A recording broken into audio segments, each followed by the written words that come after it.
bienvenue dans cette émission Chrétien au quotidien avec Mickey et Audrey Hardy. Mickey, bonjour. Bonjour Nicolas. Bienvenue Audrey. Merci. Bonjour Nicolas et bonjour à tous nos téléspectateurs. Bonjour à tous. Aujourd'hui, notre thème du jour, très sensible je crois et qui touche beaucoup de couples chrétiens, la relation parent-enfant. On va essayer d'expliquer aujourd'hui les lacunes qu'il peut y avoir entre une relation parent-enfant, la responsabilité de chacun, de l'enfant et du parent. Et les solutions. Et les solutions. Bien sûr. Et il y en a beaucoup, j'espère qu'on pourra le traiter. Donc Mickey, qu'est-ce qui aujourd'hui, que tu pourrais définir comme problème ou comme manquement qu'il y a aujourd'hui dans une relation parent-enfant? Quelle est la responsabilité de chacun et puis la responsabilité des parents peut-être en premier? Je trouve que c'est dommage que beaucoup de parents ne réalisent pas leur responsabilité envers leurs enfants depuis qu'ils sont très petits, depuis leur naissance. Et c'est dommage en tant que chrétien, parce que la parole de Dieu nous enseigne clairement comment nous devons instruire nos enfants, les éduquer. La parole de Dieu ne parle pas de l'éducation, comment dire bonjour, etc., mais ça c'est notre responsabilité en tant que parents de les éduquer et d'investir en eux des valeurs morales et des valeurs spirituelles. Mais c'est là où est le gros problème aujourd'hui. C'est comme si qu'il y a un abandon total. Une démission. Un abandon de la part des parents qui livrent leurs enfants à eux-mêmes et les laissent grandir comme ils peuvent et comme ils veulent. Et le résultat, c'est que ça crée un gros problème dans la relation. Parce qu'un enfant, il doit pouvoir être conduit, dirigé par ses parents depuis très tôt, comme je l'ai mentionné tout à l'heure, spirituellement, moralement et tout le reste. Mais s'il y a cette démission, cet abandon, ben, l'enfant va grandir comme de la mauvaise herbe. Et finalement, quand les parents vont réaliser et voir que les enfants ne font pas ce qu'ils doivent faire, parce qu'ils sont devenus indépendants, ils sont devenus rebelles, ils sont devenus désobéissants, on dirait qu'ils menacent même leurs parents. Aujourd'hui, quand je vois les enfants réagir, les enfants très très jeunes, de 10 ans, parler, réagir envers leurs parents, mais c'est affolant. Les chrétiens, c'est par cet abandon, ce manque de responsabilité que les parents ont. Alors, qu'est-ce qui se passe maintenant? C'est que la relation devient tendue. Conflictuelle, oui. Conflictuelle, il devient tendue. Et quand les parents n'ont pas et ne reçoivent pas ce qu'ils veulent de la part de leurs enfants, ben maintenant, il y a réaction. La réaction est souvent brutale, est souvent dure. Pourquoi? Parce qu'il n'y a pas de relation. Il n'y a pas de relation, donc ce qui se passe, c'est que la réaction devient très, très, très, très dure. Et qui va payer violente, paye pour tout ça? Violent. Qui va payer pour ça? Ben, ce sont les enfants. Mais pourquoi doit-on mettre la responsabilité sur les enfants quand on vient dire ben, mon enfant est ceci, mon enfant est désobéissant, il est ça, mais l'enfant pousse comme un petit arbre. Si on s'occupe bien de lui, ben, il va pousser droit, va fleurir, etc. Mais ce n'est pas la même chose. Moi, je pense quand même qu'il faut préciser que beaucoup de parents sont perdus.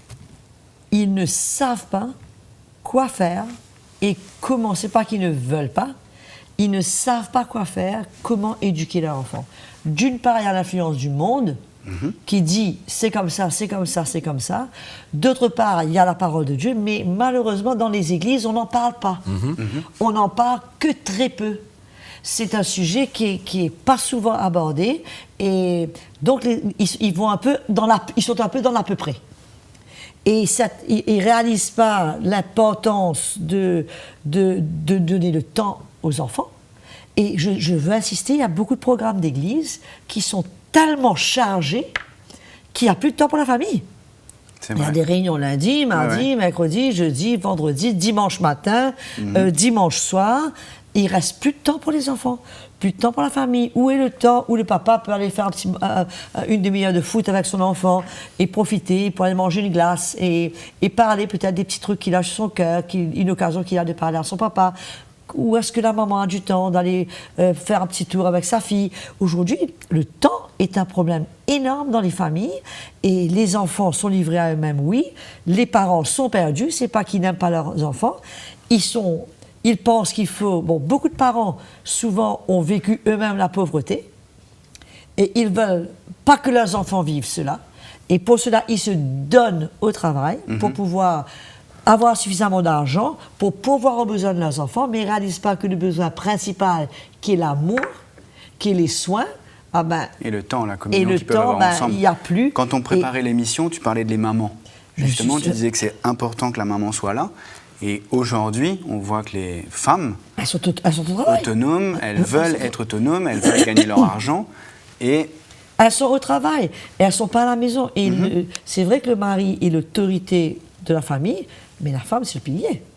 C'est elle qui Dans la maison. qui amène l'atmosphère dans la maison, qui a le cœur pour les enfants, Ouais, qui tout à fait. comprend, qui devrait vraiment chérir, être près des enfants.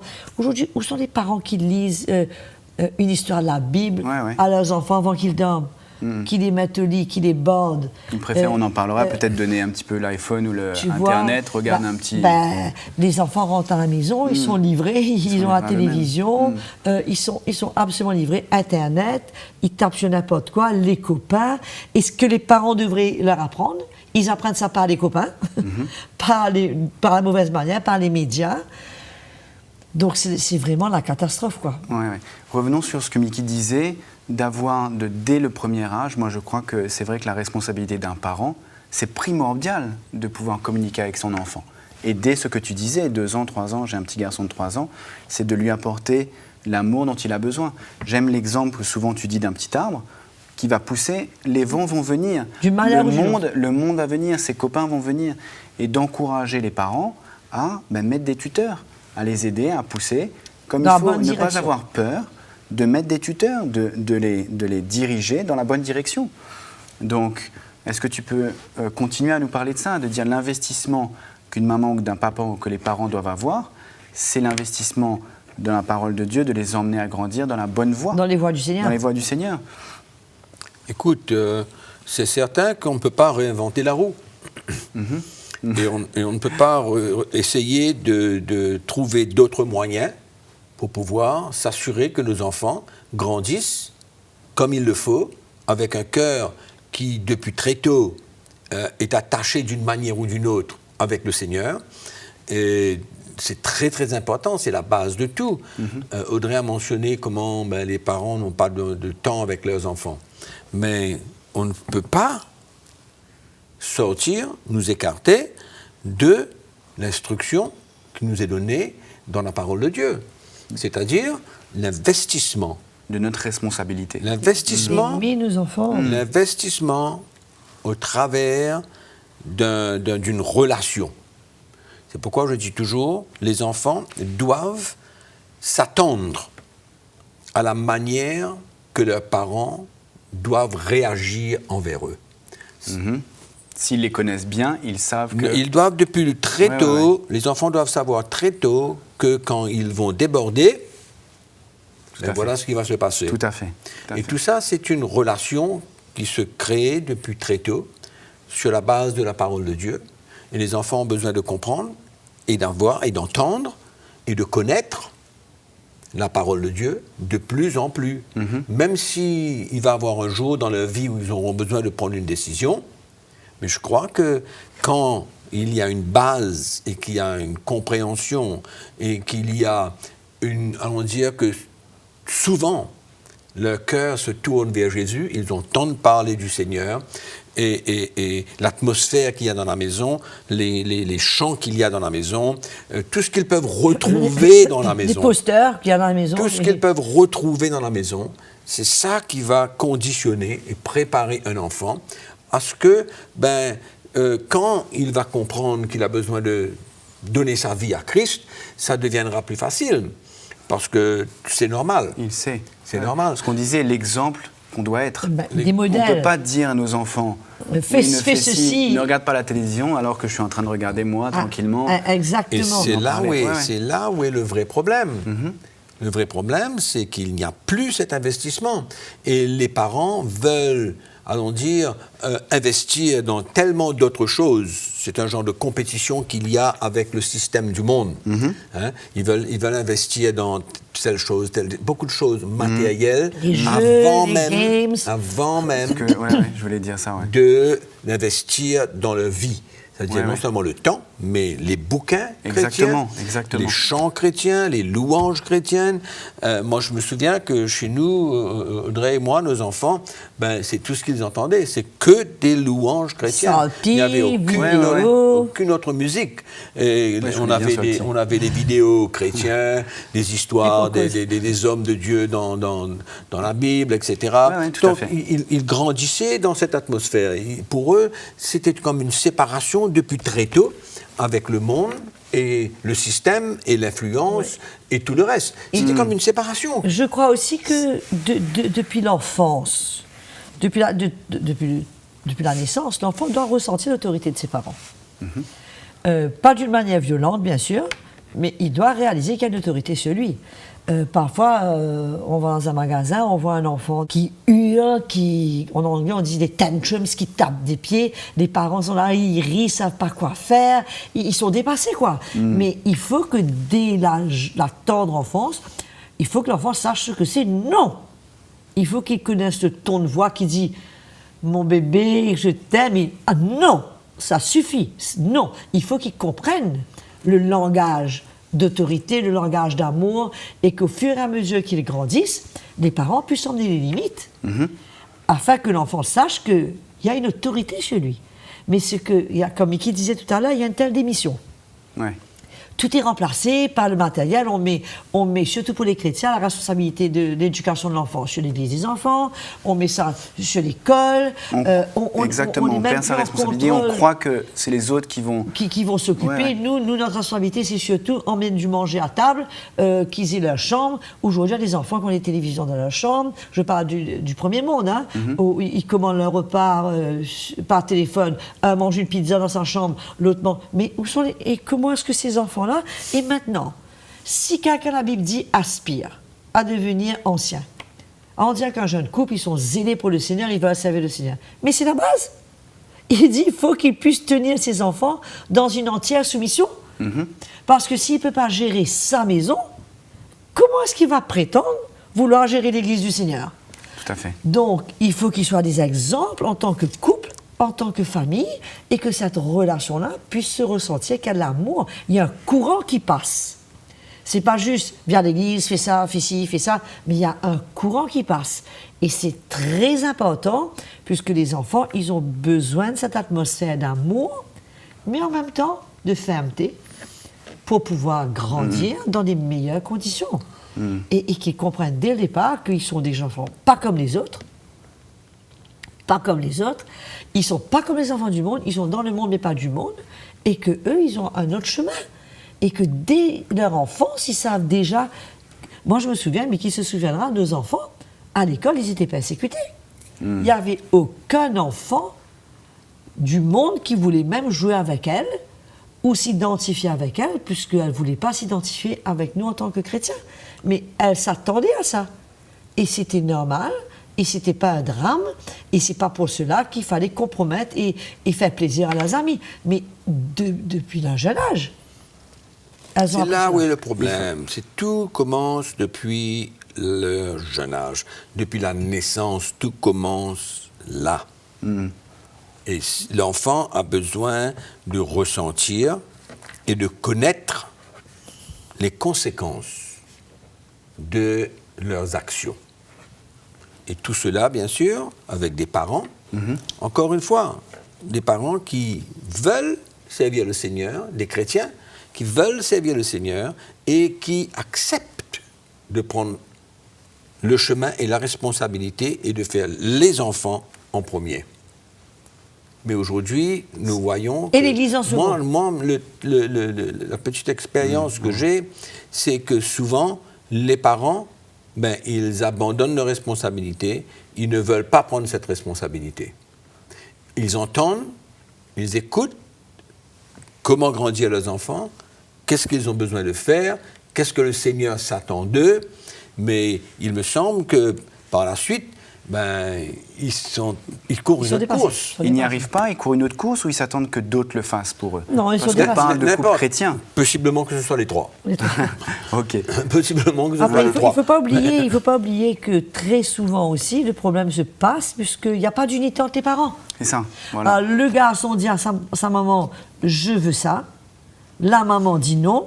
Ouais. Oups, il va au papa. Je crois que c'est les parents et le papa dit oui. Donc déjà, il n'y a pas une unité claire entre les parents. Et pour avoir la paix, tu sais, est-ce que je peux voir tel film? Non, mais pour avoir la paix, écoute, allez, va voir ton film, pour avoir la paix. Pour que, ou va demander à papa, ou va demander à maman. Voilà. Alors que c'est pas... Qu'on prenne du temps en tant que parent de dire, attends, laisse-moi discuter, j'ai besoin d'être clair avec maman, j'ai besoin d'être clair avec papa. Exactement. C'est ça, l'unité qu'on aura dans la famille. Et que l'enfant ressente l'amour qu'il y a et l'unité. Quand la maman a dit non, c'est pas la peine pour lui d'aller chercher papa. Si papa va dire non pareil. Et c'est la même chose. Si papa a dit non, c'est même pas la peine d'essayer de négocier avec maman. Si déjà l'enfant sent que les taux est resserré et qu'il ne peut pas s'échapper, déjà ça va l'aider énormément. Surtout qu'il ne faut pas oublier que l'enfant ne reste pas enfant. Le bébé ne reste pas bébé, l'enfant ne reste pas enfant, il vient adolescent. Et là, si cette base n'a pas été mise en place et que cet enfant va rentrer dans l'adolescence sur une mauvaise fondation, sur une mauvaise base, avec l'influence du monde, avec les problèmes personnels qu'il va lui-même rencontrer. Une rébellion. Là, c'est la chute libre et il n'y a plus de reine et les parents, ils abandonnent puisqu'il n'y a plus aucun moyen, puisqu'ils ne peuvent plus contrôler le téléphone qu'ils ont donné eux-mêmes, ils ne peuvent plus contrôler Internet qu'ils ont mis eux-mêmes en accès. Et je profite pour dire que j'ai appris une super nouvelle que dernièrement, les parents en France ont réalisé le danger d'Internet. Et qui sont revenus aux petits téléphones normaux, où il n'y a pas accès à Internet, où l'enfant amène un téléphone, fait son SMS et il peut appeler ses parents. Et l'Internet, si tu as besoin de ça pour l'école, c'est dans le salon, en présence des parents. Exactement. Alors, je dis, c'est une super décision, c'est vraiment une vraie prise de conscience. Qui devrait s'étendre. Mais qui devrait être dans la vie chrétienne de tous les jours. Voilà. C'est le monde qui a en France, etc. Mais on devrait réaliser que, attention aux outils, on parlait des posters, on parlait de la musique, etc. Attention aux outils qu'on donne à nos enfants, que nous-mêmes on donne à nos enfants. Peut-être parce qu'on veut avoir du temps, et ça nous est arrivé de dire, écoute, j'ai besoin d'un petit moment, écoute, prends téléphone, prends ci, prends ça, etc. quoi. Mais finalement, c'est nous-mêmes qui donnons. On voit des enfants de 2 ans. Ils savent comment faire circuler les pages de téléphone, ils apprennent ça où? Donc il y a un investissement, on parle de l'investissement de temps, de la maman, tout à l'heure on en a parlé. Il faut veiller. Et l'investissement, c'est ça. On est des gardiens, on doit veiller sur ces choses. On ne doit pas laisser nos enfants pousser comme dans la mauvaise herbe. Exactement. On doit veiller. Et je bénis le Seigneur, là où il y a des écoles chrétiennes, qui peuvent consolider. C'est ça, aider. Consolider ce que les parents emmènent déjà. Puisque si en plus, puisqu'il ne faut pas oublier que ton enfant passe 8 heures dans une école du monde, et combien de temps tu es avec lui? Peut-être 1 heure le matin, 4 heures le soir, 3 heures le soir. Même et pas. c'est que des activités, c'est dîner.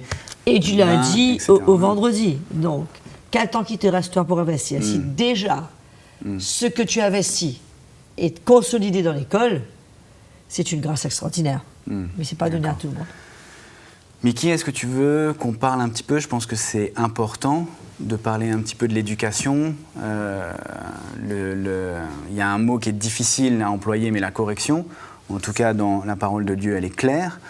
On parlait quand on préparait l'émission que si un enfant sait dès le départ, et tu l'as exprimé, ce qu'est la correction, ce qu'est l'autorité, il n'y aura pas de problème finalement de oui ou non le corriger ou de se plier. Est-ce que tu peux expliquer un petit peu ce que c'est? Oui, mais avant tout, j'aurais aimé peut-être, parler toujours de cette responsabilité des parents. qui doivent aujourd'hui prendre des décisions pour leurs enfants. Amen. Ils doivent prendre des décisions, par exemple, un exemple, qui mes enfants doivent fréquenter. Une décision ensemble. On ne peut pas laisser l'enfant décider qui il va fréquenter. Et tout ça, encore une fois, il doit avoir une base, une fondation. Mais les parents doivent décider pour leurs enfants. Ils doivent décider. Ils doivent ensemble, qu'est-ce qui est bon? Il y a un problème, on discute, qu'est-ce qui est le meilleur pour les enfants? Pas qu'est-ce qui est le meilleur pour nous. Exactement. Mais qu'est-ce qui est le meilleur pour les enfants? Selon le Donc, Seigneur. tu vas à l'encontre aujourd'hui quand on dit l'enfant roi.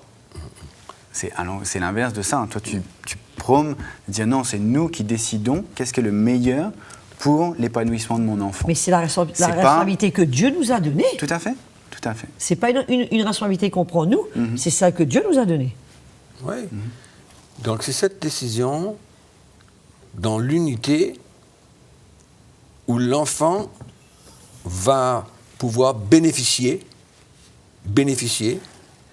pour sa croissance et pour le protéger contre les influences du dehors. C'est-à-dire que toutes nos décisions doivent être pour le bénéfice de nos enfants, pour leur vie spirituelle. Leur épanouissement et leur bien-être. Jésus a dit, à quoi sert-il à un homme de gagner le monde entier s'il perd son âme? Donc nous les chrétiens, avant toute chose, nous avons besoin de comprendre, les parents chrétiens, que notre enfant, nous sommes responsables, tout à fait. Enfin, entre guillemets, de leur salut. Dans le sens où on a besoin de trouver et poser un fondement pour que les choses deviennent plus faciles pour eux et que le Seigneur puisse avoir un accès plus facile dans leur cœur quand ils auront besoin de prendre une décision. Donc, tout à fait. Les décisions des parents ont besoin de comprendre qu'ils doivent s'asseoir et discuter. Parce qu'il y aura toutes sortes de décisions à prendre, beaucoup dans la vie chrétienne avec les enfants. L'école, les amis, les fréquentations, les outils, ce qu'ils regardent, ce qu'ils peuvent faire, ce qu'ils ne peuvent pas faire, tout doit être à l'avantage de nos enfants. Mais le problème, malheureusement, c'est que les parents ne réalisent pas et croient toujours que, puisqu'ils sont là, dans l'église, ils vont pousser tout seuls, quoi. Ils vont pousser tout seuls et ça va être OK. Mais aujourd'hui, il y a des milliers de parents chrétiens qui pleurent, qui sont blessés, qui sont dans le chagrin parce que leurs enfants se sont tournés vers toutes sortes de problèmes, toutes sortes de choses que le monde leur offre. Parce qu'ils n'ont pas eu... Des pratiques néfastes. Et ils n'ont pas été conduits, ils n'ont pas été conduits dans des décisions pour leur avantage. Pourquoi quand on parle de la relation, des problèmes d'enfants et de parents, il faut arriver à ce que les parents comprennent qu'ils sont les plus responsables. Les premiers responsables. Ils sont plus responsables que leurs enfants. Parce qu'ils ont manqué à donner de direction, à être ce qu'ils doivent être, à leur obligation, à leur donner l'amour, à les faire grandir dans un environnement chrétien. Sain et favorable à leur salut. J'aime quand tu dis, notre première responsabilité en tant que parents, c'est le salut de nos enfants. Le salut de nos enfants. C'est pas qu'ils grandissent à l'école, qu'ils soient bien éduqués. Et qu'ils aient une grande carrière. Si notre but, c'est le salut de nos enfants, on va tout faire on va mettre tous les outils dans la maison pour les faire grandir comme ça. Ce sont des décisions très, très importantes. Très, très, très importantes. Et je me demande aujourd'hui quel est le pourcentage des parents qui discutent, qui s'asseyent et qui essayent de trouver une solution ou de prendre une décision pour favoriser le salut de leurs enfants dans le futur. C'est pourquoi je dis que les parents, ils sont principalement les responsables. Et je crois aussi que très souvent, on part à la base où il y a ce manque d'unité entre le couple. Par exemple, je prends un exemple typique. Alors, on disait que je dois mettre mon enfant à l'école, j'ai une école chrétienne là, et j'ai une école du monde là. Moi, je suis pour l'école du monde, ma femme est pour l'école chrétienne. Ou l'inverse. Fini, ok. Il n'y a pas d'accord. Alors, finalement, peut-être pour avoir la paix, ben, un des deux cède. Mais où est l'intérêt de l'enfant dedans?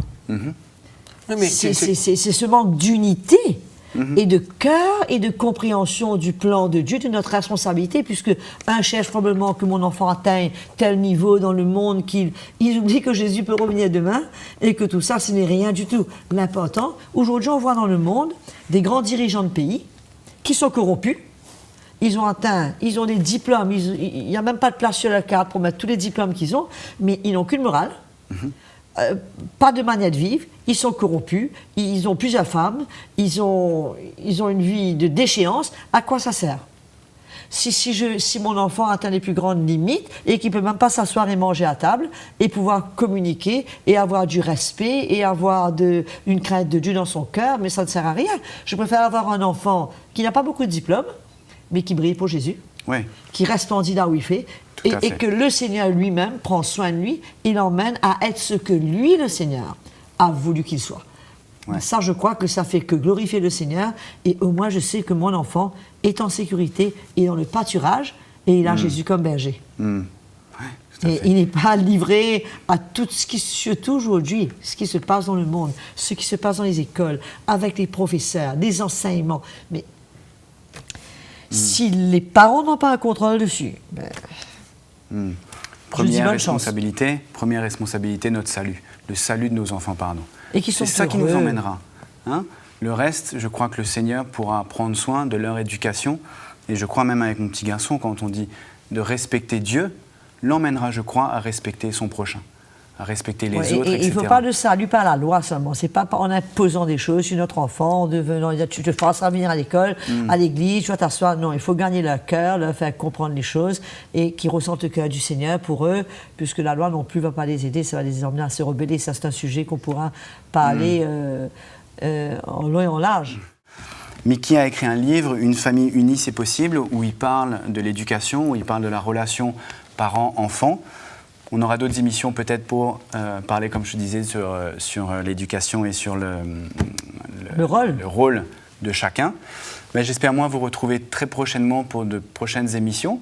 Merci beaucoup Audrey pour votre temps, pour ton temps, et merci Mickey pour ton temps. Un plaisir. À très bientôt. Une joie d'être là et merci à tous nos téléspectateurs. On prie que le Seigneur les a bénis, les a encouragés. Amen. Et n'hésitez pas à poser vos questions sur la page Facebook qui s'affiche en bas de l'écran. Vous pouvez retrouver tous les détails. Si vous posez des questions, on essaiera, nous, d'organiser des émissions pour y répondre. Je vous dis à très bientôt et merci beaucoup. Au revoir.